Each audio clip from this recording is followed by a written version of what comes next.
La película comienza una noche de 1990. Tina Salvatore conduce sola por una carretera oscura cuando nota algo que la llena de miedo.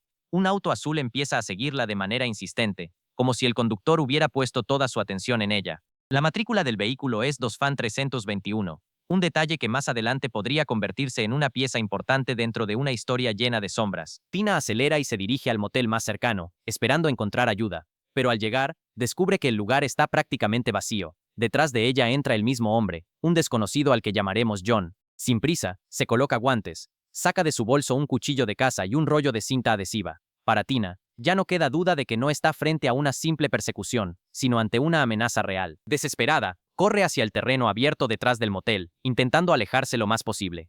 John la sigue entre la oscuridad, pero ella logra llamar la atención de un camionero que pasa por la carretera. Gracias a esa intervención, Tina consigue escapar antes de que la noche termine de tragársela. Varias semanas después, la historia se traslada a Bakersfield, California, donde trabaja Joe Deacon, conocido por todos como Dick. Es un oficial veterano, reservado y marcado por un pasado que todavía pesa sobre él. Su supervisor le asigna una tarea sencilla: viajar a Los Ángeles para recoger una evidencia relacionada con un caso reciente. Se trata de un par de botas manchadas de sangre. Años atrás, Decky trabajó casi 15 años en el departamento del sheriff de Los Ángeles. En aquel tiempo fue considerado uno de los detectives más capaces, un hombre con talento para notar detalles que otros pasaban por alto. Sin embargo, 5 años antes fue transferido de manera repentina a Bakersfield. Nadie habla mucho de lo ocurrido, pero la forma en que sus antiguos compañeros lo miran deja claro que su salida no fue normal. Cuando Decky llega a Los Ángeles, descubre que la evidencia todavía necesita la aprobación de la División de Homicidios, dirigida por el capitán Carl Farris. Por esa razón, debe quedarse en la ciudad hasta el día siguiente. Durante la espera se reencuentra con varios antiguos colegas, entre ellos el detective Jimmy Baxter, un investigador joven, respetado y lleno de ambición. Jimmy está trabajando en una serie de crímenes que ya han dejado 4 víctimas.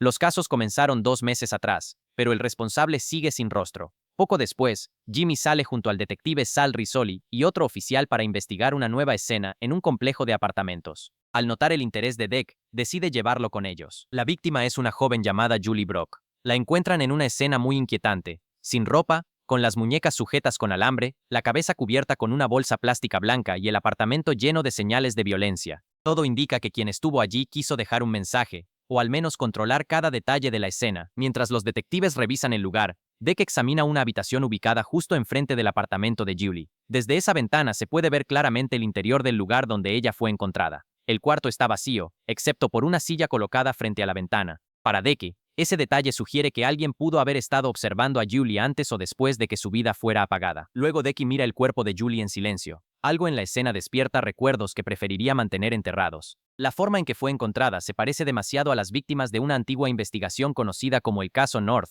un caso oscuro que él trabajó años atrás y que nunca logró resolver. En aquella investigación, 2 jóvenes fueron encontradas sin ropa, con bolsas plásticas blancas cubriéndoles la cabeza y colocadas frente a una gran roca. Deck ya había visto esa firma antes, y el parecido con Julie lo golpea como una advertencia. Tal vez el pasado no quedó tan lejos como él creía. En otra parte de la ciudad, una joven llamada Rhonda Rathbun regresa sola a casa después de salir a correr con su novio.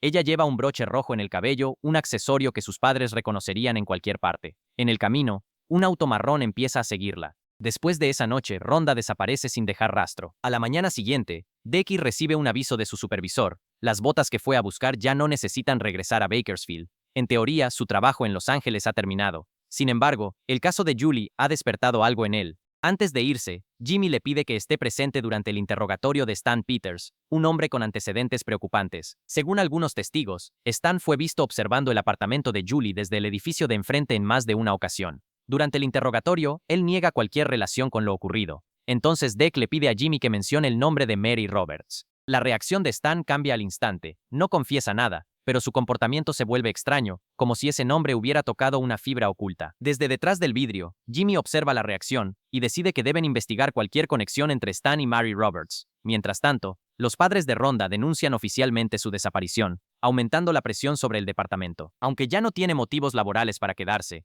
Deck decide continuar en Los Ángeles. Visita el laboratorio forense para ver a Flo Dunnigan, una vieja amiga que realiza el examen del cuerpo de Julie. Flo le revela varios detalles inquietantes. Hay una marca de mordida en la mejilla de la joven. También se encontraron rastros de enjuague bucal en su boca. Además, algunas marcas en la pierna sugieren que el responsable manipuló el cuerpo después de quitarle la vida. El examen también revela que Julie había comido poco antes de su último momento. Para Flo, Todo indica que ella podría ser la quinta víctima de la serie de crímenes en Los Ángeles. También sospecha que el responsable regresó al apartamento 2 días después para mover el cuerpo y colocarlo mirando hacia la puerta principal. Cada detalle vuelve el caso más extraño. Como la cabeza de Julie fue cubierta con plástico, igual que en el antiguo caso North, Deke le pide a Flo los archivos de aquella investigación. Ella acepta ayudarlo, aunque le advierte que si vuelve a hundirse en ese pasado, nadie podrá protegerlo. Más tarde, Flo le presta la llave del apartamento de Julie para que pueda revisar la escena otra vez. Allí, Deke habla con la casera y descubre algo interesante. El refrigerador de Julie llevaba más de un mes dañado. Se había solicitado una reparación a una empresa llamada ABC Appliance, pero antes de que el técnico llegara, Julie terminó convertida en una nueva pieza del rompecabezas. Mientras revisa el apartamento, Deke vuelve mentalmente al caso North, la investigación que trabajó junto a Sal y el capitán Faris. Esa noche se hospeda en un motel cercano y coloca en la pared fotografías de las 3 víctimas de aquel caso. Una de ellas es Mary Roberts. Al mirar esas imágenes durante horas, el pasado empieza a visitarlo con demasiada fuerza. Las víctimas parecen seguir allí, como sombras que nunca lo dejaron descansar. En la comisaría, el capitán Faris le advierte a Jimmy que no se acerque demasiado a Deke. Le explica que 5 años atrás, Deke se obsesionó tanto con una investigación que terminó destruyendo su propia vida. En solo 6 meses pasó por 3 cirugías cardíacas, perdió su matrimonio y fue suspendido de la fuerza. Jimmy, de hecho, fue contratado para ocupar el lugar que Deke dejó vacío. Entonces surge otra noticia inquietante. Stan Peters aparece sin vida la noche siguiente. El nombre de Mary Roberts y la reacción de Stan ahora parecen aún más sospechosos. Pero no hay respuestas claras. Deke continúa investigando por su cuenta. Revisa los registros de reparación de ABC Appliance, pero no encuentra nada útil. Luego revisa una empresa cercana llamada Reple Appliance Repair y descubre algo más interesante. Un técnico había sido programado para ir al apartamento de Julie, pero la cita fue cancelada antes de realizarse. Por otro lado, la huella recuperada en el apartamento no sirve de mucho. La parte central está ausente, por lo que no puede identificarse. Con pocas pistas sólidas, Jimmy visita la casa de Rhonda.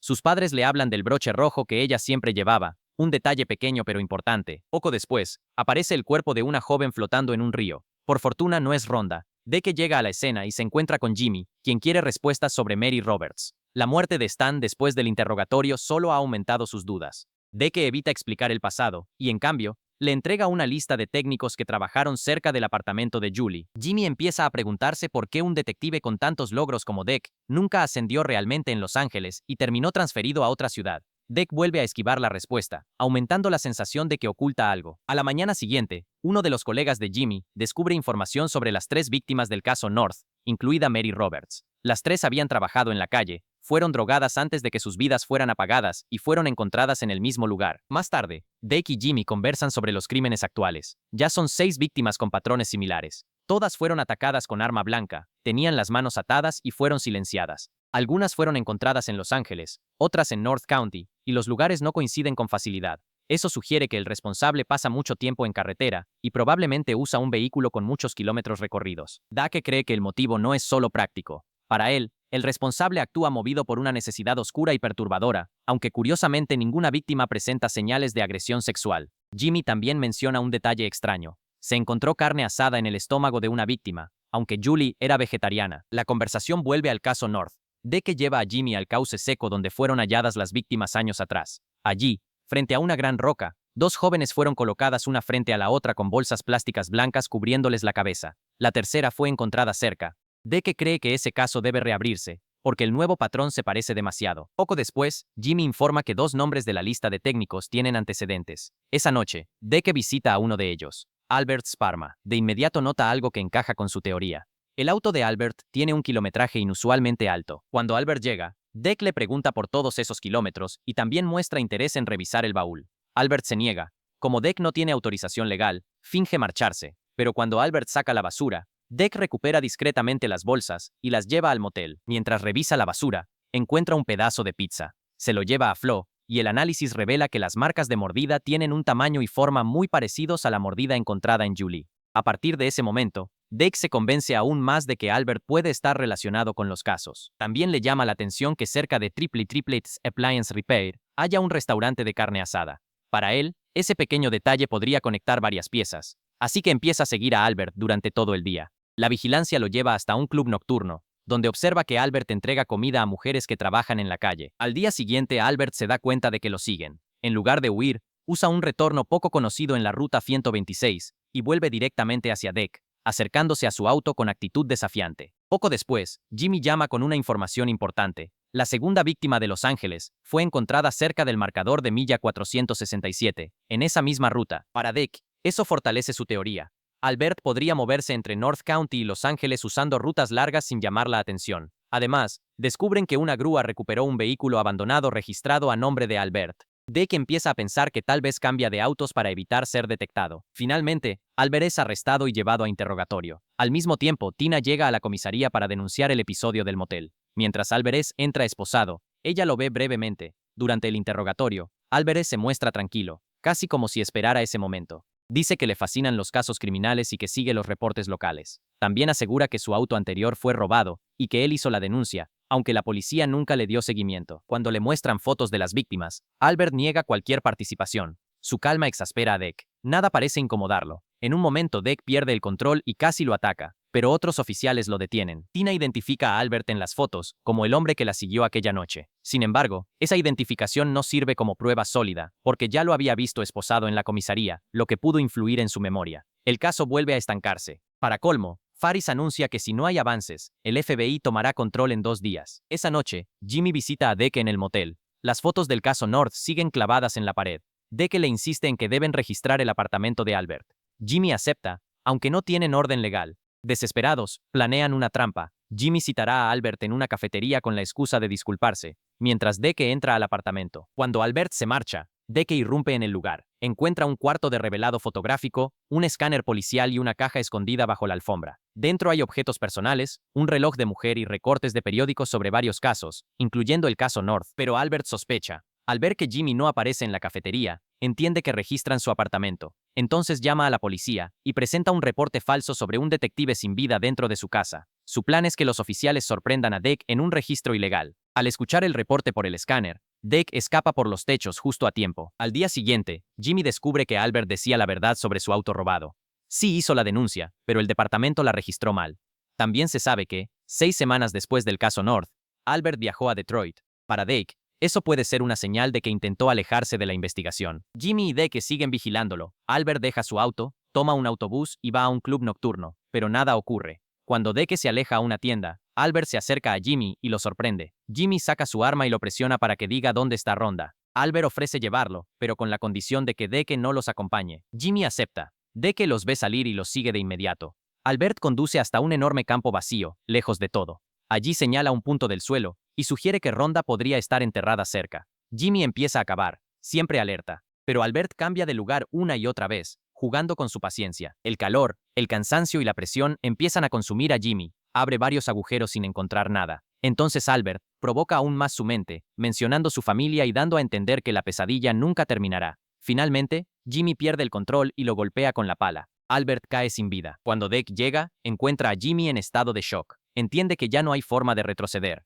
Le ordena seguir cavando, esta vez para ocultar lo ocurrido. Luego regresa a la ciudad para borrar los rastros. Mientras conduce, el pasado de Deke se revela por completo. 5 años atrás, durante el caso North, él respondió a una escena con 2 víctimas. En la oscuridad creyó ver al responsable acercándose y disparó. Pero la persona alcanzada no era el culpable. Era Mary Roberts, amiga de las víctimas y posiblemente la única testigo. Ese error destruyó su vida. Faris, Sal y Flo lo ayudaron a encubrirlo. Flo incluso alteró el reporte para que pareciera que Mary había sufrido el mismo destino que las otras víctimas. Desde entonces, Deke vivió atrapado en la culpa, sabiendo que pudo haber apagado a la única persona que conocía la verdad. Deke va al apartamento de Albert y elimina todo lo que pueda conectar a Jimmy. También desaparece el auto de Albert, entregándoselo a unos jóvenes para borrar cualquier rastro. Luego regresa al desierto y ayuda a cubrir el cuerpo. Aunque cree que Albert era el responsable, le recuerda a Jimmy que nunca fue declarado sospechoso formalmente. Le aconseja decir que no había conexión conocida y tomarse vacaciones, para que el error no destruya su vida como destruyó la suya. La investigación queda sin resolver.